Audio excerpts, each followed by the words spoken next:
not everyone wants to hear the fucking truth. And the truth is, fruits are seasonal. So if you want to eat fruit, fine. But what I say all the time is that the 5 a day is bullshit. Especially if you're trying to lose body fat. If you're trying to lose body fat, stay the fuck away from fruits like this. Because as human beings, we've been brainwashed to believe that we need fruit all the time. So these fruits have been hybridized to be bigger, to be sweeter. Look at this perfect looking apple. What I'm saying is that if you're trying to lose body fat, stay the fuck away from fruit for a while. Remember, fruits are also sugar. If you want to eat some fruit, eat some berries. For now, remember, unless you're stupid and you understand this differently, I'm saying that if you're trying to lose body fat, then stay the fuck away from these fucking big bags of sugar for a while. Once you've lost the body fat, you can include some of it in your diet. But even then, not all the time. Remember, fruits are fucking seasonal. If you understand this message any other way, you're a fucking idiot. Wake the fuck up.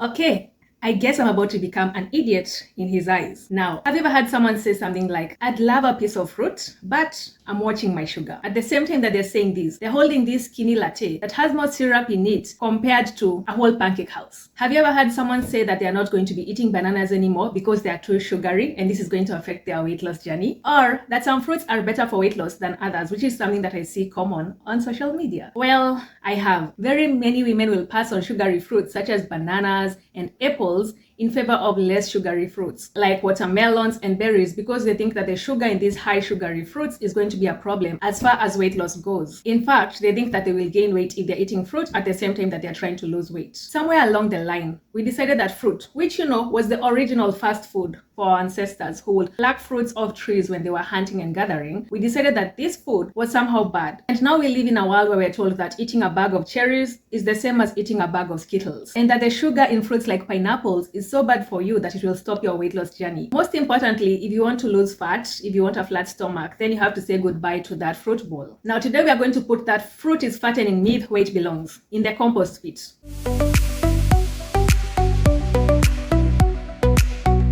Hello everyone and welcome back. I'm Daisy, aka D, and I'm here to help you find the truth in a world of complicated nutrition. And today's myth is a common scare tactic that I see online, where we are told that fruit is bad for our weight loss just because of its high sugar content. There are so many women out there who are terrified of eating fruits like pears and bananas. Some are even terrified of fruits like avocados, even if those don't even actually have sugar per se. But despite the fact that they are so afraid to eat these high sugar fruits, they will easily consume a diet green juice that has zero fiber. But here's the refreshing reality. Sugar that comes in its natural packaging is not the same as the typical refined sugar that you come across in cookies, candy, and other processed foods. Let's talk about the fiber buffer, why fruit is actually the best friend to someone on a weight loss journey when it comes to volume eating, and why eating a bowl of strawberries or any other fruit will not actually confuse your liver. Avoid eating these fruits if you want to lose bad belly fat.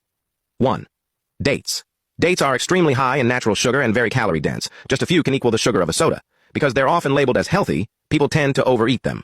While they contain fiber and nutrients, they're closer to nature's candy than a low-calorie fruit. 2. Grapes.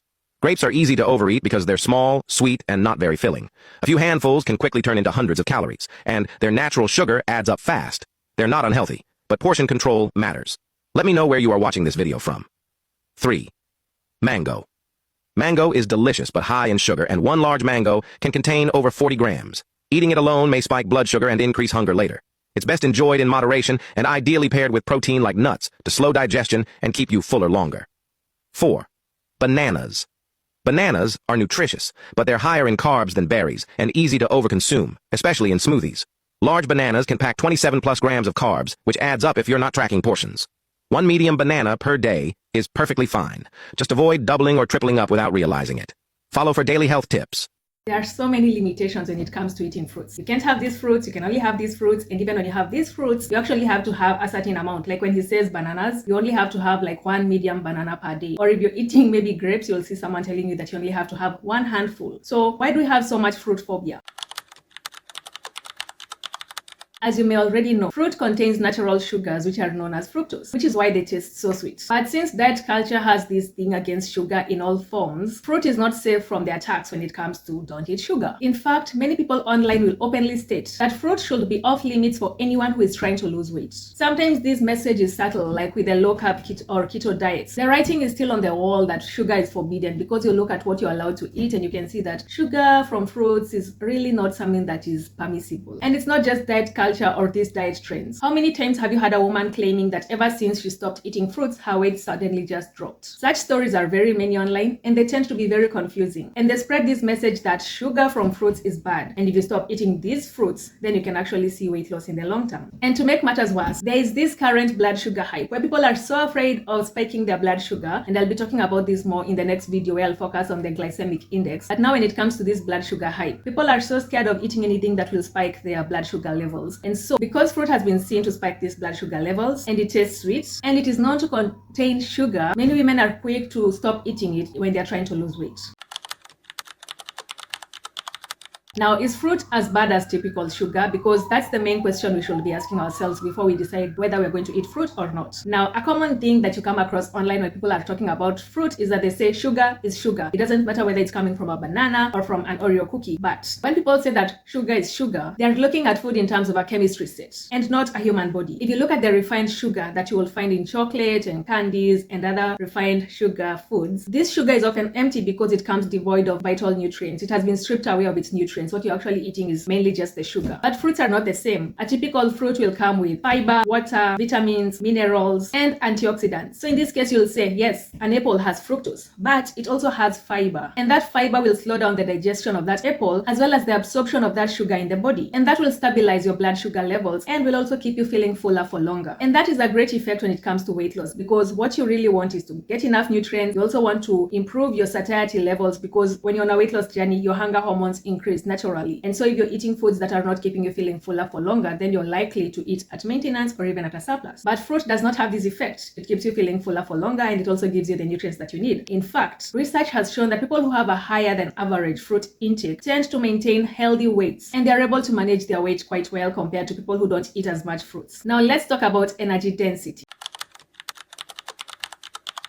Weight loss is all about feeling full on fewer calories. That's the secret. And many people are volume eaters. You might not be a volume eater, but many people are volume eaters, including me. I feel better when I'm eating a high volume of food. And this is where fruits come in handy. Most fruits, despite what is being said online, are actually low in calories. Like if you take apples and oranges, on average, they're like 60 to 100 calories a piece, a medium piece. And this is unlike sweets, which are often small, but then they're also so high in calories. But that's not just it. It's not just about the calories in terms of grams to calories comparison. You also have to look at the content inside these fruits. Fruits are mainly water and fiber. And that means because of the fiber, you get a lot of volume for fewer calories. And that means that you can eat a high volume of food while still consuming few calories. So if you were to look at these in terms of comparing fruits to typical snacks, let's say we take a processed snack bar on this side and then we put fruits on this, and we'll have strawberries because these are common for people who are trying to lose weight, and also strawberries are very tasty. People love them. I don't particularly like them, but people like strawberries. So let's do strawberries and a snack bar. If you were to replace the snack bar, 100 calories of that snack bar with 100 calories of strawberries, you will have an entire bowl of strawberries compared to just eating a few bites of the snack bar. And since strawberries are also high in sugar, you will still get that sugar hit without getting the same cravings that you would get after eating the snack bar, because with the strawberries you will be full, and if you're not getting those blood sugar spikes because the fiber prevents that from happening, then you'll not get the blood sugar crash and you'll not feel like reaching out for a high sugar food after a while. But despite this, there is still so much misinformation about fruits out there,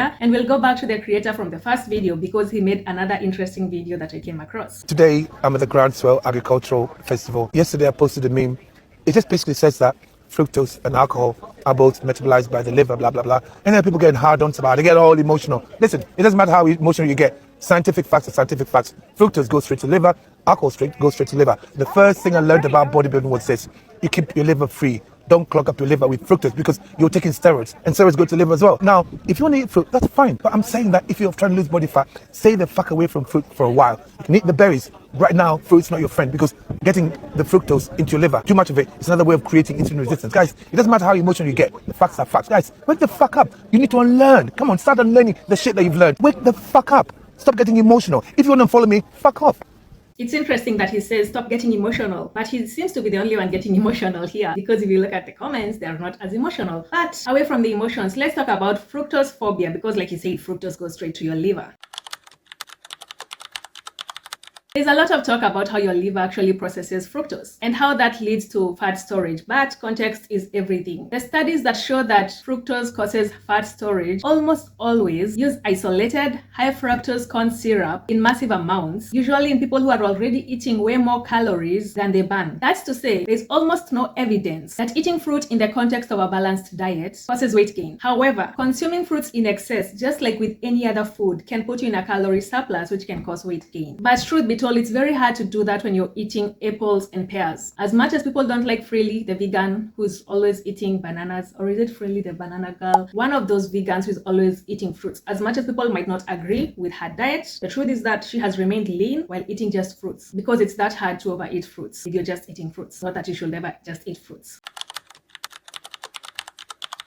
Now, in my Better in 90 program, which I designed to help women lose weight and keep it off sustainably, fruit is not just allowed. Instead, it is encouraged. We eat fruits. I love fruits. I put fruits in my oat porridge every morning. That's how much I love fruits. After all, fruits is nature's way of helping you satisfy those sugar cravings without having that calorie crash later on in the day. And if you're going to look at it scientifically, like he said, scientific facts are facts. Scientists have found that eating 1.5 to 2 cups of fruit a day is actually good for health. So how can you achieve this? Well, I'm not going to say that you should aim for like up to 2 cups of fruit a day, because this is highly subjective. People love fruits differently, and different amounts of fruits will be perfect for very different people, because we also have to consider that some people cannot eat as much fruits, especially people who have diabetes are often told to limit some fruits. But that said, if you're trying to lose weight, these are 3 things that you can do. First, eat the whole thing. Whenever possible, eat the whole fruit instead of drinking the juice or juicing it. But if you're going to juice the fruit, blend it so that you can still keep that pulp in there, that fiber, because like we said, fiber is what will slow down digestion, and that is what will help you balance your blood sugar levels. Juicing, on the other hand, will remove this fiber and will make it much easier for you to consume way too much fruit too fast. And yes, that is when you'll end up in a calorie surplus, but of course that is not guaranteed. It always depends on your overall energy balance. Secondly, pair for power. If you're worried about getting a blood sugar crash because of eating fruit, this is something that you can do. You can pair your fruit with a protein or a healthy fat. For example, you can have an apple with a few almonds, or if you're having berries, you can have them with Greek yogurt. These small pairings are the ultimate weight loss hack. That you can use fruit as your sweet swap. The next time you're craving something sweet after dinner, you can reach for fruits like a sliced peach or some frozen berries. You'll be able to satisfy that craving for something sweet while still getting your nutrients in. For example, when it's hot, I like mashing my bananas with peanut butter, and it tastes like ice cream. And sometimes I'll add an orange in there, and it tastes like ice cream that has a citrus aftertaste. It's really nice. These are some things that you can try.